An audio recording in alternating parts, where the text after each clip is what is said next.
Kia ora katoa, kia ora Aotearoa, kia ora Kaye Maree Dunn. Thank you so much for being on this 2022 edition of Te Wiki o reo Māori, our Kōrero Live, which, as you know, and for those that may not have heard or read, and the reason that we're doing this, or the reason that I'm doing this as Pākehā, is that a few years ago when I started learning te reo, I learned the truth behind why many Māori don't speak te reo, which goes back to the government based language and cultural eradication program through the Native Schools Act of 1867.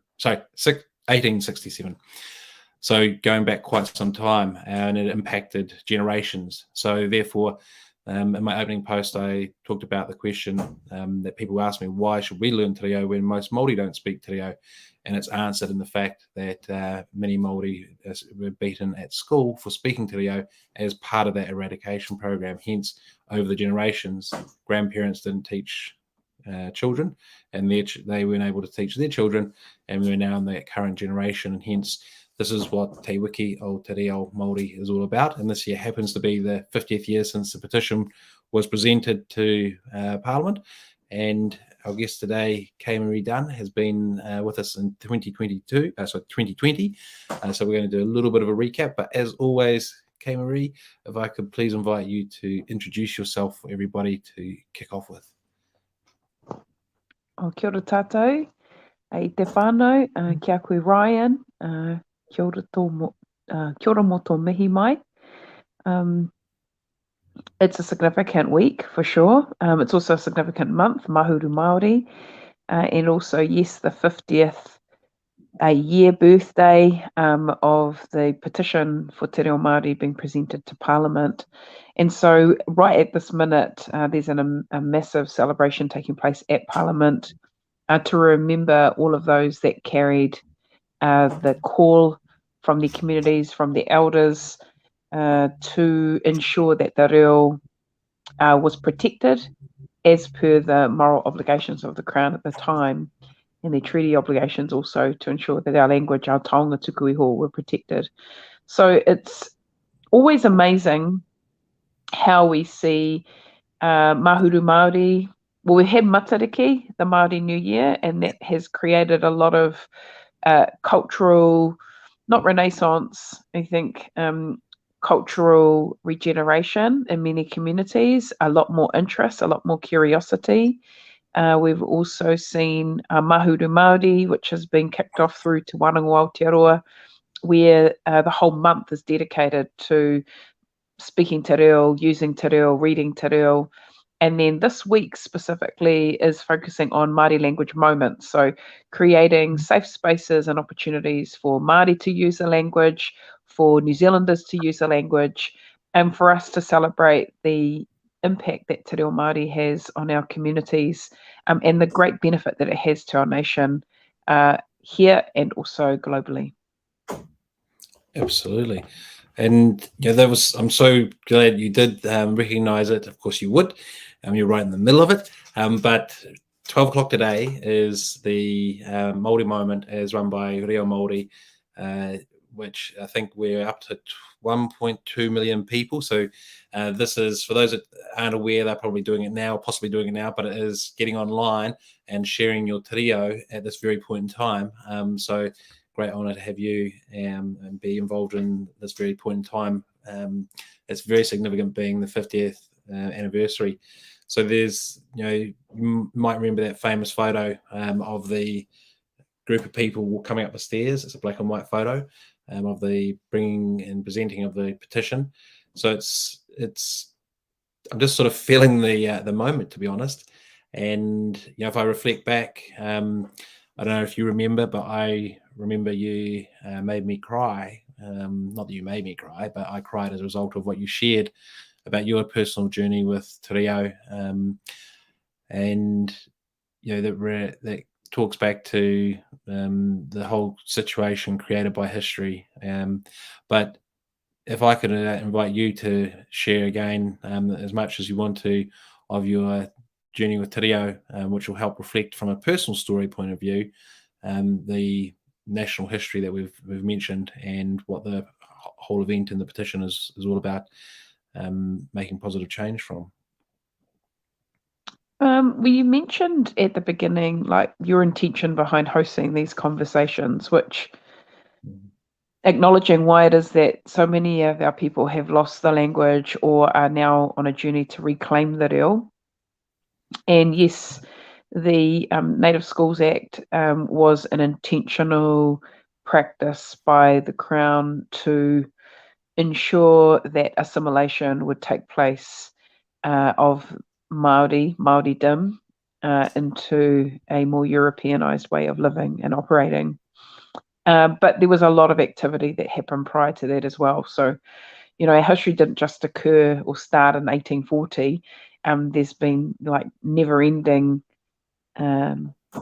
occupation of Aotearoa, and then having all of the ability to govern yourself and then be absorbed into a system and have your land, your taonga, your resources literally stripped away from you is significant. And that particular piece of legislation was only one part of many instruments used by the Crown to aim to smooth the pillow of a dying race or to really suffocate us to death. So I think that was part of the story. And for me, myself, I'm the baby of 11 on my mother's side. So my father's from the north, from Hokianga, from Panguru, Ngāti Manawaki Te Rarawa.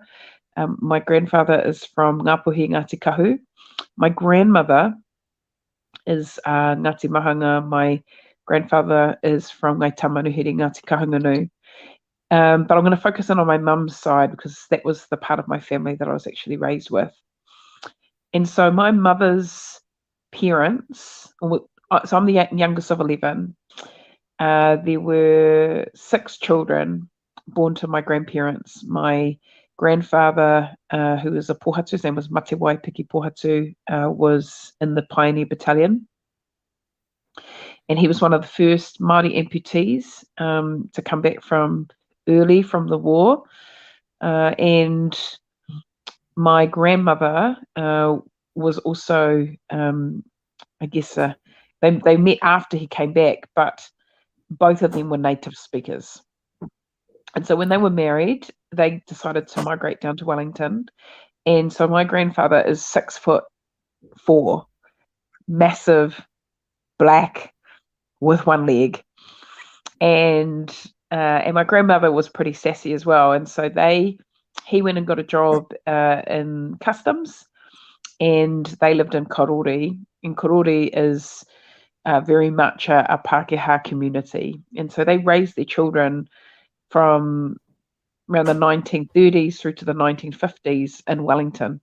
And so in order for them to survive, the parents would speak te reo Māori, but they pretty much banned their children from speaking the reo.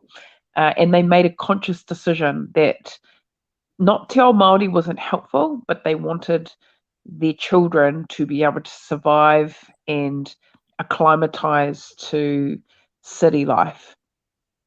And so we are the 3rd generation of that decision that our grandparents made.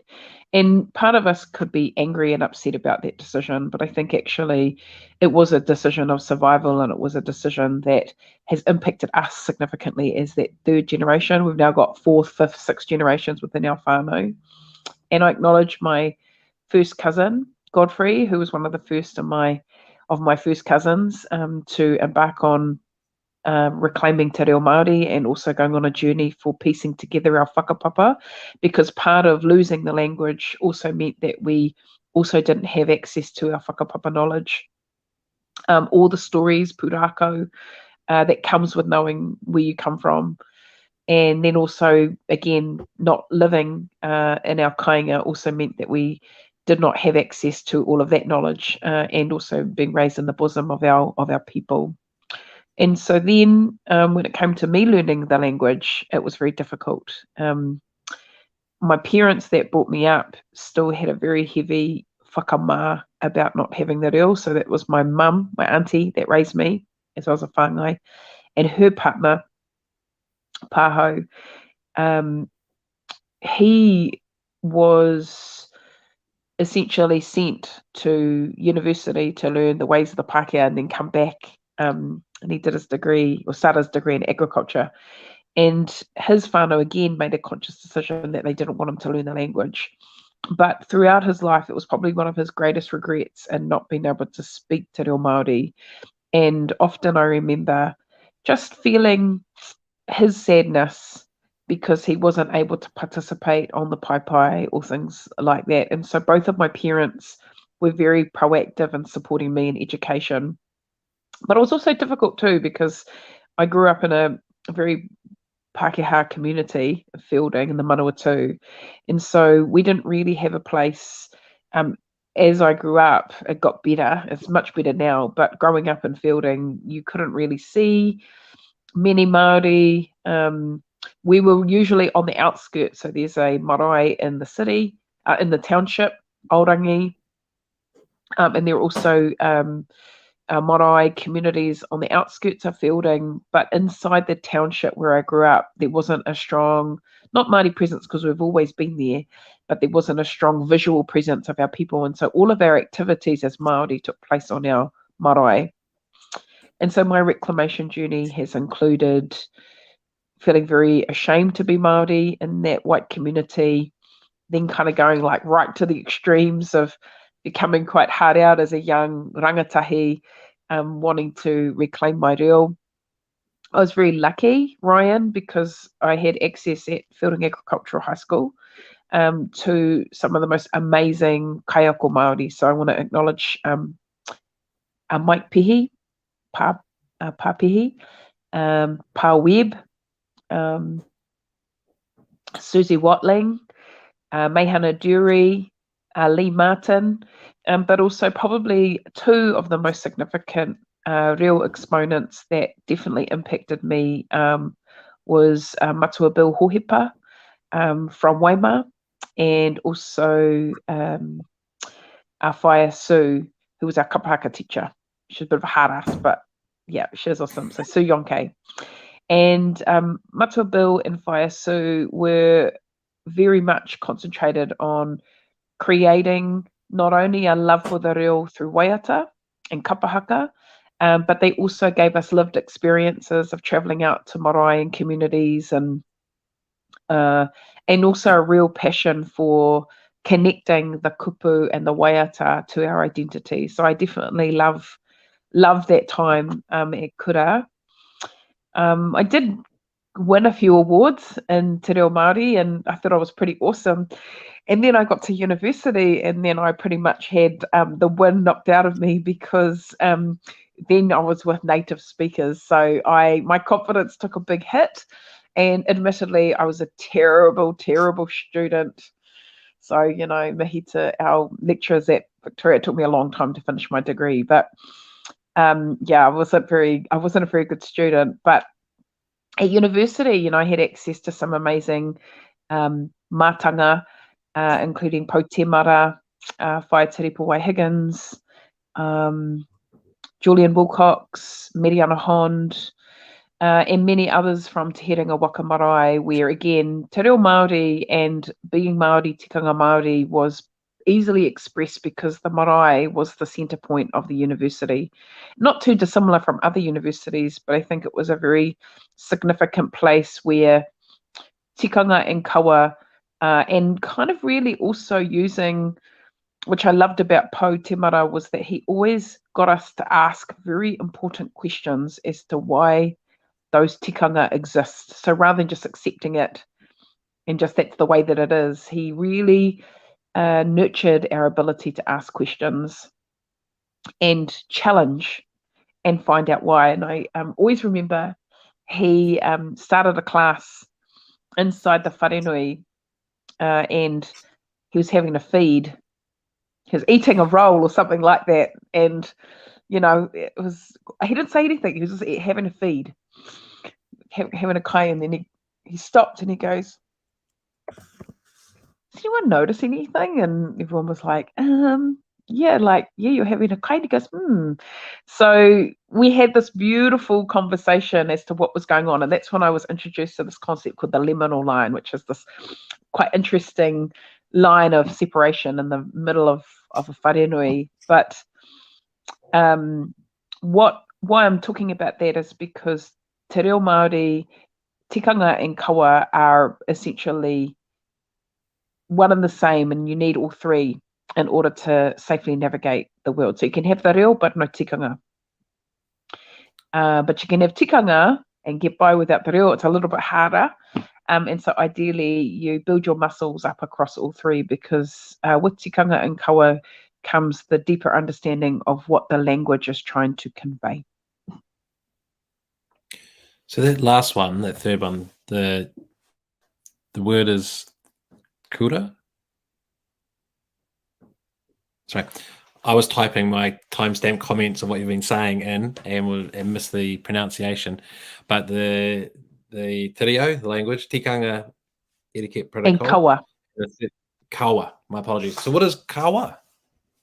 Tell me more about kawa. I would say it would be the regional practice, because kawa is different in accordance with the law of the community. So yes, I'd say there's a Kōrero which says tikanga is handed down from atua, kawa is the practice of man, of humanity. But therefore, each marae, each hapu will have their specific kawa, their ways of practicing, policies and procedures, I would say, for the way that they want to run their hood, their neighbourhood, their territory, I would say. And so those practices are where the mores and learnings of te ao Māori, I think, are really important in regards to those being the building blocks of which te reo Māori has grown. And another person that I have to acknowledge as well, and if I forget anybody, aroha mai, I'm just kind of thinking on the fly, but is Dr. Lee Smith, who passed away a few years ago. But he's significant because he was a significant part of the te reo Māori society that helped craft the petition and was helped pushing the process along to get it through to Parliament. And he was a linguist, but he was also passionate about the reo. And he has been very pivotal, not only as a linguist, as a practitioner of the reo, but he was also very much committed to excellence of the Māori language, and also worked for a long time at the Māori Language Commission. And so his expertise, I believe, also is significant in the development of not only Māori Language Week, but actually the whole petition and everything that's attached to it as well. Wow. So there have been some amazing names and instances that you've been mentioning as we've been going through. And one of the things, I'm just trying to think of the very famous kaumātua who just passed, who's been on the news. And I made the comment, I think it was on Holly Bennett's post, to say it's amazing to learn of these people and what they've done and what they did, what they've done. But in some ways, for me, it's sad that I only find out at the recognition during their passing, rather than now during their life. And in some ways, it actually talks to, if I can be really blunt about this, the stuff that we get on the news, there's all the negative stuff, and there's all this positive stuff that we don't get, which might be more current affairs type shows, but can also be found on Whakaata, which is most people will know is now the new name for Māori television. But I'm just wanting to sort of touch on that, sort of situation of the country has not been educated about our history. We've touched on that, but also has been fed the negativity of the news feed that has built up their perception. But they have very little idea about all the amazing positive. And using this example of when a kaumātua who's achieved a lot through their life passes, that's when we find out, sort of like the eulogy. So some of these people that you've mentioned through your recognition, I take it some will have passed, but some will also be alive and still.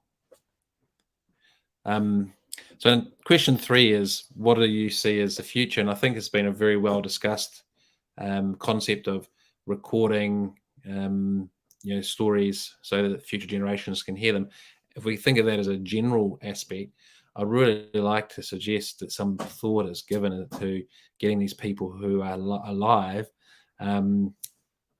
known to the country as the positive stories. You know, I think about America, and they have all these movies of all these bits of history and things like that. I'd like to see us be doing like living documentaries where they're still here now and can be spoken to. But sorry, that's more of a statement than a question. But yeah, coming back to you yourself, you know, want to look at the last few years between 2020 when we had the first interview and you originally shared your story, and now. So in these 2 years, you've been doing quite a lot. I think the most recent thing is with making your organisation making everything achievable. There was a survey that came out. You partnered with the NZ Tech to look at what's happening with Māori in tech, but that's just one little thing. And invited for you to share with us what you'd like to around the last 2 years that you've been busy. Cool, thank you. Well, firstly, the person that passed that you're referring to is Sir Toby Curtis, Yes. and a significant leader in Aotearoa, in and around the Rotorua district. And I think that the reflection that you made about all of these people that you never know about until they've passed, I think is a real travesty here in Aotearoa. And as I said, when I was growing up, we had these marae communities that were dotted around Fielding. And so there's a whole world, there's a whole other world that exists, you know, on marae, around marae, within Māori homes, at Māori events. So I think at the moment there's massive kapahaka secondary school competitions. There's the Māori language petition. There's a whole lot of political events. You've got the Māori wards, local government. You know, it's again another moment of history, and quite possibly, well, it is significant because you've got a record number of Māori putting their hats in the ring to enter into local body politics, which I think is important. You know, we're seeing the rise of Māori-led enterprises, but not just Māori in face, but Māori in values and Māori in practice. And what that actually looks like is kaupapa Māori values at the core of why these businesses exist. And then you're also seeing more organisations utilising the power of technology to support the protection, retention, and amplification of te reo Māori and our stories and our history. So since the last time I spoke to you till today, we've been very busy as making everything achievable. As you mentioned, we've got a national survey going out. Got to give it a little bit of an extra push. So whānau, if you haven't yet, and you're involved in tech, working in tech, or interested in technology, I'd love to get your feedback and your thoughts so that we can pull that into our report that's going back to government around the future of the industry transformation plan around technology. Now, why is this important to Māori, and what is this relevance to te reo Māori? Is that we've uncovered and seen so many new amazing Māori businesses that are utilising te reo within their workplace, are using te reo within the design of their new technologies, and or want to ensure that our language is protected as new technologies emerge. I think that's pretty awesome and exciting. In regards to my own reo practice, every month, every mahuru Māori and every te wiki o te reo Māori, we try and utilise te reo every day. I have a wee nephew who's at Kohanga Reo, and so he's a fluent reo speaker. So when I have the chance to spend time with him, he'll force me to kōrero Māori. And one of the beautiful aspects of having a tamariki at Kohanga Reo is that it's kōrero Māori i ngā wā katoa. So you have to speak te reo ki ngā kaiako, to the teachers, ki ngā tamariki, and it's just so natural, you know, like children don't have the hang-ups that adults have. Children aren't inherently racist.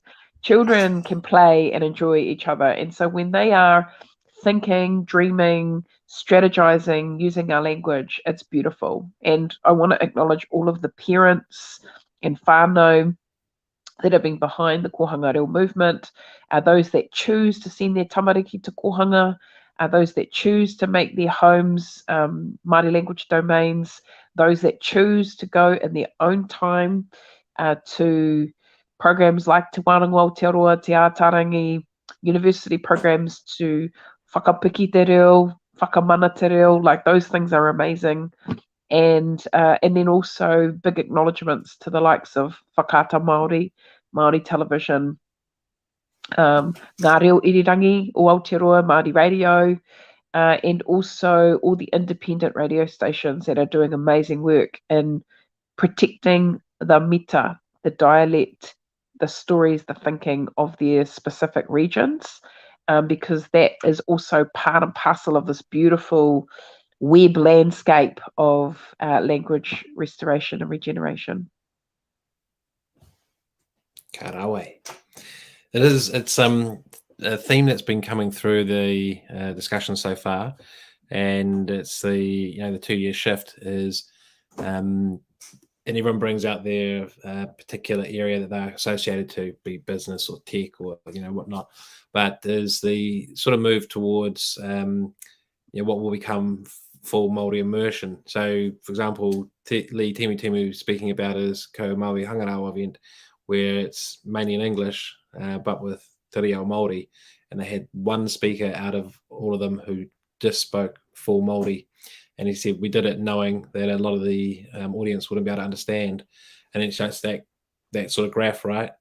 We're here and we're going like this, and we're going to hit the hockey stick. And rather than events about Māori with bits of te reo, it will be events not just about Māori, but in te reo.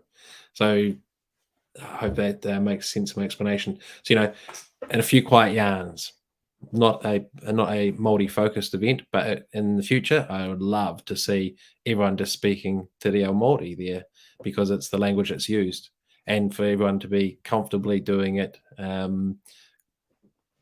just like, they jump out of bed and speak te reo today, so we're moving towards that future. Still a long way to go, but that's sort of where the discussion is. We were 2 years ago.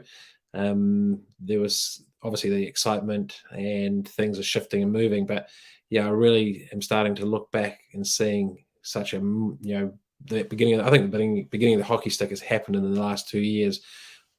All the efforts from the people like yourself, Lee, and obviously many more that are not on this show, but it's been an amazing effort by everybody. So congratulations.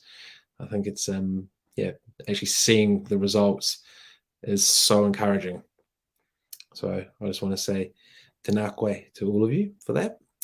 Now, if I shift a little bit, I'm always intrigued to know anyway, because I'm a design person, so I love design, and I see your necklace, and if it's okay to ask, if it's tika to ask, is there anything you would be able to explain or share about that in the meaning? Because this is one of the things I love about Māori culture, is that there is so much more depth and meaning to things that in, say, Western culture, we just go, oh, this is a necklace, I put it on to accompany my outfit. Whereas in Māori culture, everything has a meaning behind it. So I know it's a little bit out of the blue, but I'm always intrigued to ask everybody I see, but this is a great opportunity to ask you now. Kia ora. I'm going to go back a step before I answer this question. Yeah, of course. The first one was that there are so many hands that have ensured that our reo remains where it is today, and there are many unspoken voices and people that just do the mahi, our taumata, our old people, our kuia kaumātua, our pakeke, our rangatahi, the ones that are using te reo Māori on our marae. Many of our marae are lonely, but many of our pai, they are the ones that welcome our people home when they die, are the ones that farewell them.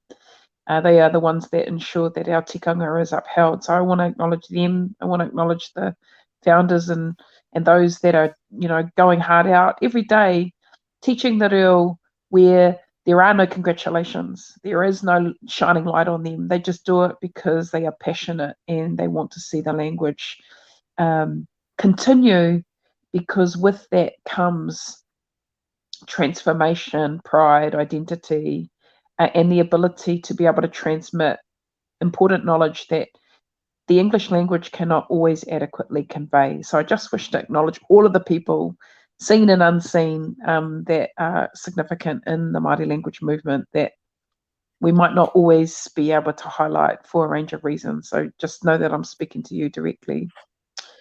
And then the other point that you made around, how do we go about acknowledging or connecting to Māori in a way, those that have made a significant contribution to the survival of the language. And so what I'm wearing here, this taonga, was created by my beautiful cousin, Michael Dunn.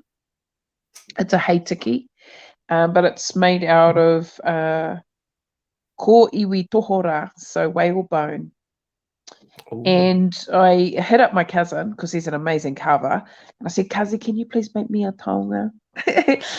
But I want it to look a certain way. So yeah, he crafted and we kind of semi-co-designed it, and there's a bit of a kōrero amongst all of it. And each etching, each piece, the crafting of it, the bringing out of this taonga, all of it takes effort and energy. And I think that's an important reflection when we think about the language, is that the language is in us, we just have to bring it out. And I think it's the same with our toi Māori, our arts and the other elements. But I also, so that's the taonga.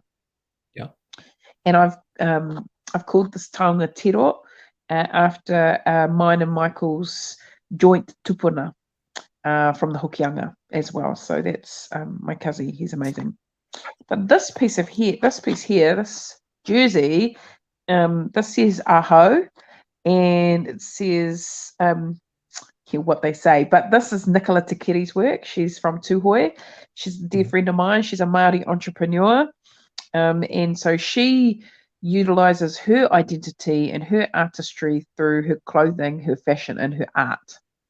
And these amazing earrings, which you can't probably see very well, are developed by Iti Creations, one of my amazing Whaia that came and did our Kahau Te Ao e-commerce program, and Iti Creations. So she's got jewelry, necklaces, clothing. And so why I'm acknowledging these are, oh, sorry, yeah. Oh, I was going to say, so from the earring that you're sharing, it's not just about the piece of the tonga, but the fact that this is through one of your programs, in terms of the e-commerce program, one of the things you've been doing over the last few years, which I know of. Yeah, both these wahine came through the Kahau Te Ao program, but I think what's important is that it's an example of how Māori are choosing different ways to express themselves through music, through art, through business, through gaming, through technology, through sport. And so the biggest kind of takeaway, my final points, is that our people will continue to thrive despite all of the challenges and difficulties that we may face. I think that you will see a massive continued and sustained standing up of our culture, our language, our traditions. And I think there are just, two final points I want to raise, but with that comes a tidal wave of racism. So the moment that we start to stand up, the moment that our language is utilised, and I want to acknowledge Henewehi Mohi, because what was deemed activism or terrible, if you remember, she sang the anthem in Te Reo Māori only at the opening of an All Blacks game, maybe in Twickenham, I can't remember, but that was like, it was as if she had committed murder because she had sang Te Reo Māori without singing the English version. Now, today, nearly 20 years later, plus, it's very normal. And Henewehi is now working with a whole range of Māori and non-Māori artists in singing their amazing pop chart tunes like B'nai on the Waiata Māori anthems. Again, what was very deemed abnormal has become very normal today. And so all of the activists and the people that have kept the language going when it was hard, not when it was flash and exciting and we had like, full government support. These are people that just did it without the recognition. They just did it because they felt that it was the right thing and important to do. And my final point is the tidal wave of racism is going to come because people are fearful of, I don't know if you keep hearing or seeing, there's this term, stop shoving the language down my throat. Yeah. And the use of that particular line is interesting. Why would they say that? Why are they feeling that way? And again, I think it's, relevancy and probably fear, ignorance, but also, maybe they have their own founded beliefs. I'm not saying it's right, but they have their own founded beliefs around te reo Māori and its place in Aotearoa. But if I think broadly that every time we're using the language, every time we're acknowledging moments like matariki, every time there's a place for Māori around a governance table, or when you see a Māori politician standing up, full facial moko, doing their thing inside Parliament, you will see the continued browning up of, and actually I won't say browning up because many of our people are all colours, but my point here is that you're going to see a more resilient people who will be able to intelligently articulate that we have a right to exist, we have a right to our language, we have a right to be able to co-govern this nation, we have a right to be able to contribute to the way the world is through media, by being our natural selves. And don't be afraid of that. It's only going to help make the nation better. Yeah. And this is a subject we touched on in one of the earlier chats, and I think you've really cracked it open. And the little bit that I'd like to add to it is I think there's some sort of psychology effect going on. And actually, I know who to ask. Ryan Meacham, who is a organizational psychologist and Māori.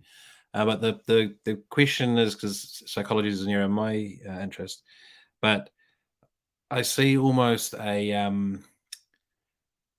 Pākehā have been conditioned to look down on Māori, to potentially look down on anyone non-Pākehā in a way that they don't even realize has happened to them. Like they've been programmed by the media. And if you actually stop and think, you talked about it yourself, kids, I think your comment was kids don't have the hang-ups adults do. They're not racist, So if you think kids start as sort of naked humans, they get taught to be racist. So I think Pākehā who are using this, don't shove it down our throat, they are programmed through their family, through the media, through the combination of those over the last 50, 70, whatever years. It's not just recent. But that's where I think there's some sort of element that I'd love an actual professional, like I'll ask Ryan. So I call him Ryan the Big Lion because he's like your grandfather, 6 foot something. But I'm sure there is something where people don't even realize that they are programmed, and that their original belief as a child would not have been so wrong. Like racism, it's to think that way, it's quite a negative effort. And I think that if people could realize that if they strip themselves back to being a child, they wouldn't have that feeling at all. They've been taught it. And then when they realize that they've been taught it and programmed it, it's almost like, do you realize now that you've been sucked in to believing something that's not true? And therefore, when people, will realize that, they'll be like, oh, actually, let me re-explore why I think the way I think. Let me re-explore. And I don't know, I'm always thinking of how do we actually make positive change? And that's why I'm laying out a thought which could be completely wrong, rubbish, random, whatever. But I think that, if people come to that sort of, oh, why do I think that way? Why do I feel that way? It's not actually human. I got programmed by someone else. Well, now I think about and that I think will help them make that change.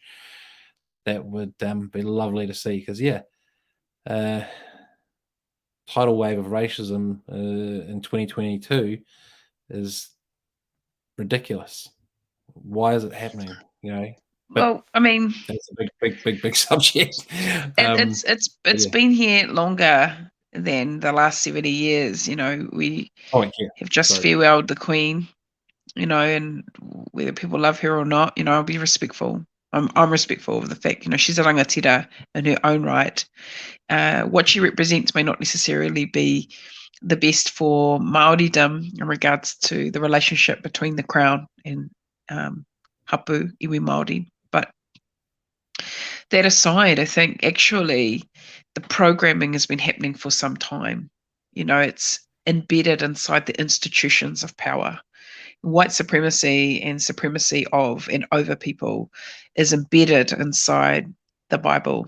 It is embedded inside legislation. It's embedded inside policy.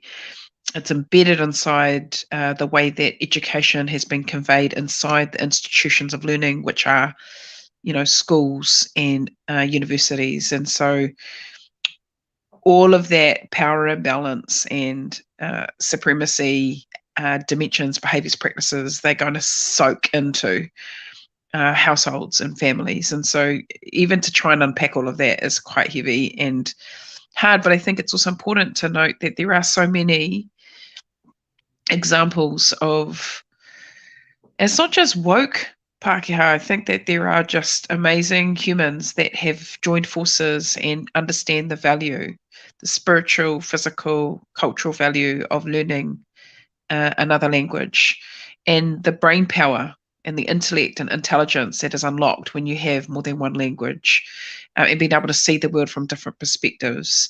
And then also the beautiful warm feelings, which you can't teach in a class. You can't teach what it feels like to feel proud of yourself when you've done a karanga for the first time, or you've been able to speak on your marae for the first time. And if you watch Mike McRoberts' journey of reclaiming the reo and how he made an intention that he wanted to return home to speak on his own marae, and how anxious he was to say kia ora, and how hard that was for him, and for him to be able to speak to that, and the whakamā that he had as a man in media to reclaim his language. And he's just started that journey, over the last maybe 5 years. I think that's a perfect example of programming at our level, and then also how someone will go through the process of uncovering, dealing with all the emotional trauma and things that go with the language, and then the importance of how reclamation can help heal you as well. My final point, if people haven't talked about it yet, Ryan, is I think the role of allies and non-Māori in learning the language.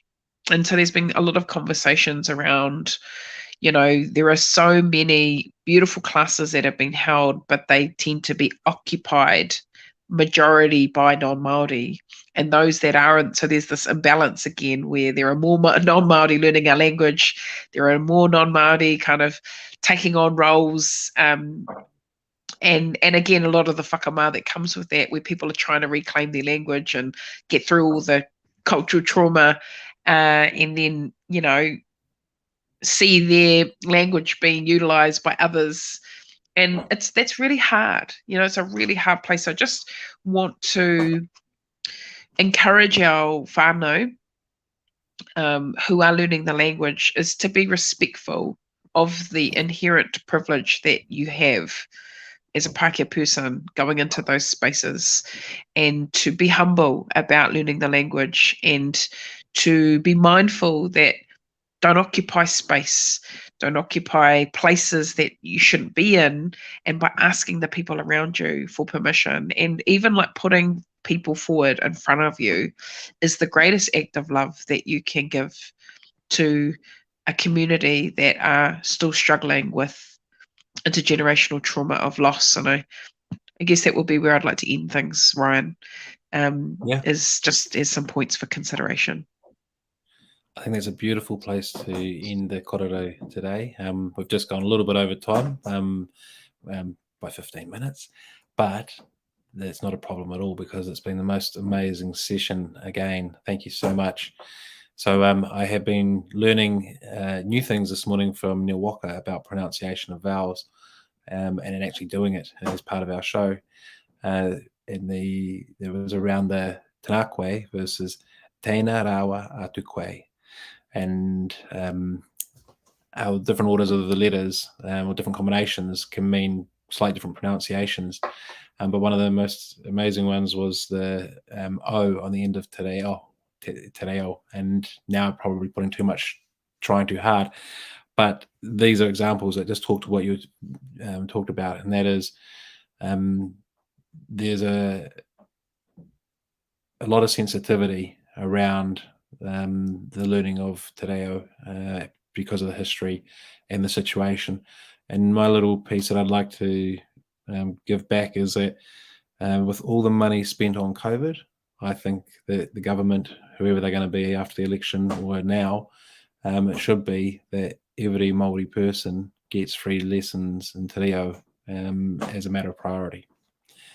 And that would be one way of doing something right for something that was done by the government that was so wrong, but would solve a lot of the challenges or give opportunity to solve the challenges if that's of interest and accepted by Māori. But interesting, Ryan. I mean, te reo's there. There's so many different ways that you can learn the language for free. Like go home, listen, turn on your radio, watch Māori TV, get some books out from the library, go and talk to people who do speak te reo. So yeah, I think that investing in te reo Māori initiatives led by community, very important. And I do think that really quality investment is important. But I also think that let us not think that you need money to be able to learn our language. It is there. It is freely available. You just have to go and get it, and it's yours. And for us, it belongs to us anyway. Like it sits within us anyway. We just have to create the space and the opportunity for the reo to emerge, and it will, and it does. And so thank you for your time, Ryan. I've appreciated your kōrero. Tēnā rawa atu koe. So thanks to you, and keep practicing. Again, same thing for you, bro. Listen to te reo Māori, speak it more. Don't put too much pressure on yourself because at least you're having a go. But I also I'm channeling Mr. Lee at the minute where I'm saying, but do focus on getting better and move towards an excellence of mastery of te reo Māori. But I love the fact that you're giving it a go, and I want to encourage you to keep using te reo every day, as often as you can. Whenever you see a Māori person, go kia ora, tēnā koe, and just see how they might respond to you as well. Kia ora tātou. Kia ora, tēnā koe. And ka kite anō to everybody out there. And once again, thank you so much for all your time. Really appreciate it.